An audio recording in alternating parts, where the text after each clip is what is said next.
Hello दोस्तों, स्वागत है आपका एमजे स्टडी हब पर। दोस्तों, आज के इस वीडियो में हम एमसीक्यू सॉल्व करेंगे जो प्रीलिम्स 2020 में मददगार साबित होंगे। हम पहले क्वेश्चन की तरफ पढ़ते हैं। Which of the following is are correct? इनमें से कौन सा सही है?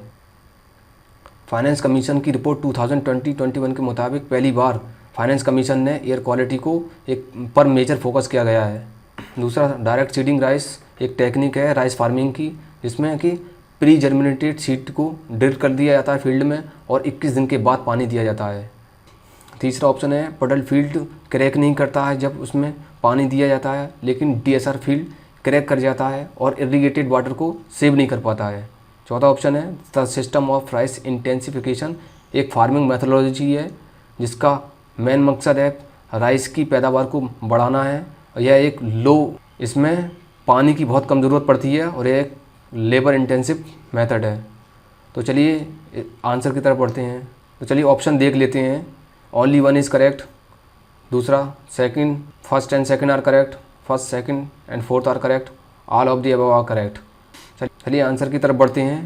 पहला सही है, दूसरा सही है, तीसरा गलत है, क्योंकि पडल्ड फील्ड में पानी भरा होता है और इससे कि क्रैक होने का चांसेस ज़्यादा होते हैं सॉइल के, और डीएसआर फील्ड में ऐसा नहीं होता है। और चौथा ऑप्शन भी सही है, तो ये करेक्ट आंसर इसका ऑप्शन 3 हुगा।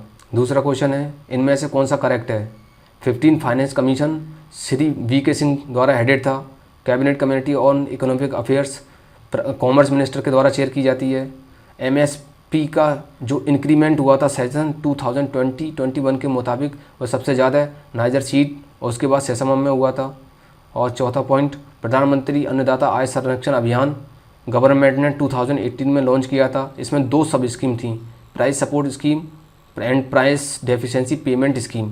तो इसमें पहला ऑप्शन गलत है, 15 फाइनेंस कमीशन एन.के. सिंह द्वारा हेडेड था। और दूसरा ऑप्शन भी गलत है, क्योंकि cabinet committee on economic affairs prime minister के द्वारा चेयर्ड होती है।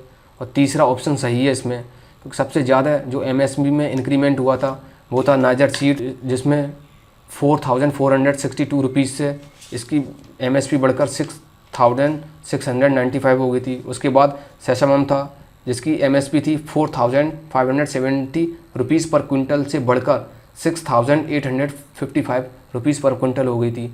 और चौथा ऑप्शन भी गलत है, क्योंकि इसमें 3 सब स्कीम है, एक प्राइस सपोर्ट स्कीम है, प्राइस डेफिशिएंसी पेमेंट स्कीम है, और एक पीपीपीएस यानी pilot of private procurement and stockist scheme है। तो इसका करेक्ट आंसर ऑप्शन 3 हो जाता है। चलिए तीसरे क्वेश्चन की तरफ बढ़ते हैं। इनमें से कौन सा फॉल्स स्टेटमेंट है?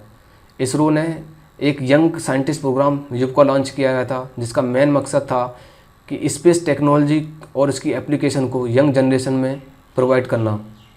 और दूसरा ऑप्शन है, समुद्र सेतु एक कैंपेन है जो मिशन वंदे भारत के द्वारा लॉन्च किया गया था और जिसका मेन मकसद था कि भारतीयों को समुद्र के रास्ते से दूसरे देशों से लेकर आना।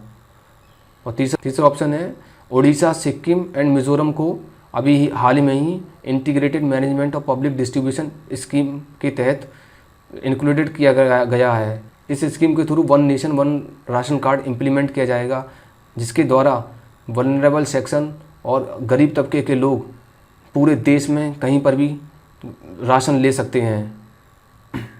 चौथा ऑप्शन है, स्वास्थ्य के सिपाही जो टर्म है उन डॉक्टर से रिलेटेड है जो कोविड-19 पेशेंट को ट्रीट कर रहे हैं। तो चलिए इसमें करेक्ट आंसर देखते हैं। पहला ऑप्शन सही है, दूसरा भी सही है, तीसरा भी सही है। इसमें चौथा ऑप्शन फॉल्स है।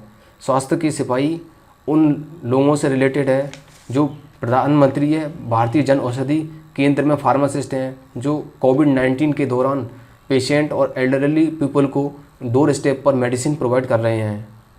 चलिए क्वेश्चन 4 की तरफ बढ़ते हैं। World wide fund for nature एक इंटरनेशनल और गवर्नमेंटल ऑर्गेनाइजेशन है जिसको 1961 में फाउंड किया गया है। इसका उद्देश्य बिल्ड लाइफ प्रिजर्वेशन है और ह्यूमन का इन्वायरमेंट पे इम्पैक्ट को कम करना है। नेशनल क्लीन एयर प्रोग्राम का मेन मकसद 20 से 30% PM 2.5 और PM 10 के कंसंट्रेशन को रिड्यूस करना है 2019 से 2024 के बीच। Ministry of environment, forest and climate change national clean air programme को पूरे देश में एग्जीक्यूट करेगी? और चौथा ऑप्शन है उन्नति एक नैनो सैटेलाइट डेवलपमेंट प्रोग्राम है जिसमें थ्योरेटिकल कोर्स वर्क होगा, उसके साथ साथ ही ट्रेनिंग होगी, असेंबलिंग की, इंटीग्रेशन की, और ये यूनिस्पेस की 50th एनिवर्सरी के मौके पर लॉन्च किया गया है। तो चलिए इसमें करेक्ट आंसर की तरफ बढ़ते हैं। पहला ऑप्शन गलत है, WWF एक इंटरनेशनल नॉन गवर्नमेंटल ऑर्गेनाइजेशन है। दूसरा ऑप्शन भी गलत है, नेशनल क्लीन एयर प्रोग्राम 2017 से 2024 के बीच टारगेट पूरा अचीव करेगा। तीसरा ऑप्शन भी गलत है, ministry of environment, forest and climate change नहीं, इसमें सेंट्रल पॉल्यूशन कंट्रोल बोर्ड इस प्रोग्राम को नेशन वाइड एग्जीक्यूट करेगा। इसमें चौथा ऑप्शन करेक्ट है। चलिए क्वेश्चन 5th की तरफ बढ़ते हैं। ब्रीथ लाइफ एक जॉइंट कैंपेन है जिसको वर्ल्ड हेल्थ ऑर्गेनाइजेशन ने, यूनाइटेड नेशन एनवायरनमेंट प्रोग्राम ने, वर्ल्ड बैंक ने और Climate and Clean Air Coalition ने मिलकर लॉन्च किया गया है। इसका रीज़न है, इसका मेन मकसद है सिटीज़ और इंडिविजुअल को मोबिलाइज करना जिससे कि हेल्थ और प्लानेट को प्रोटेक्ट किया जा सके एयर पोल्यूशन से। इसमें ऑप्शन है which of the following is true? First and second are correct and second is the correct explanation of first. Second, first is correct but second is false. Third, first is false but second is correct. Fourth है neither one nor second is correct. तो इसमें first option correct है।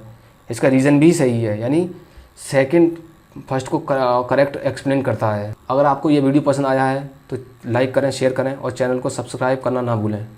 Thank you.